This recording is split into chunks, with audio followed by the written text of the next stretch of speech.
Paese tra fiori e sapori è ben più di una sagra o una festa di primavera. Nata oltre 20 anni fa come esposizione floro-vivaistica, negli anni la manifestazione ha saputo arricchirsi di una ricca offerta enogastronomica e da 2 anni anche di una speciale mostra dell'artigianato.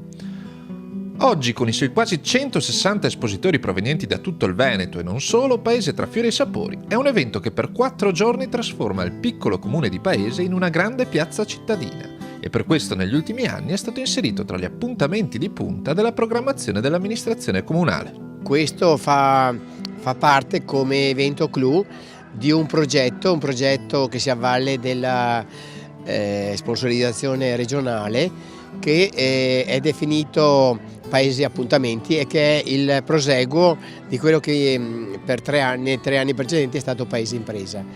Il progetto si ripropone di valorizzare l'economia locale, l'economia produttiva nei paesi, nei borghi, proprio a contrasto dello spopolamento attratto dai centri commerciali, dalle realtà esterne al contesto cittadino. Una piazza di fiori e sapori ma anche di persone e idee. Quest'anno la manifestazione ha dato grande spazio al dialogo, incentivando in particolare l'incontro tra i giovani sul tema del lavoro.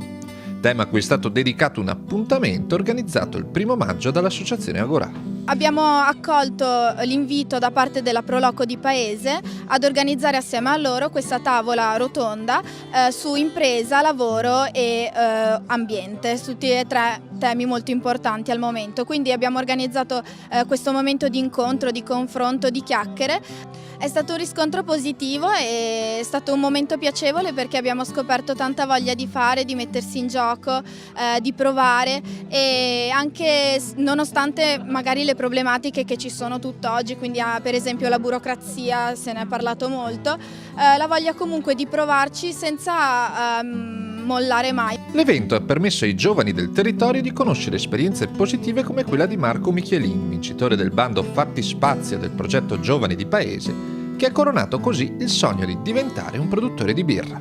La producevo in modo casalingo così e finché mi sono deciso di approfondire questa mia passione, insomma, e l'ho fatto diventare un'attività vera e propria e da qui sono partito quest'anno a febbraio e per ora sono molto contento. Ma il rapporto con i giovani si è svolto anche all'insegna della tradizione, con gli artigiani di Confartigianato che hanno coinvolto i ragazzi delle scuole medie in un percorso di laboratori sulla lavorazione di vetro e terracotta. L'artigianato sta morendo e abbiamo bisogno di nuove leve, di nuovi ragazzi che imparino, che vanno avanti, che ci danno una carica anche noi un po' più vecchiotti che possono aiutarci a rivivere questo artigianato.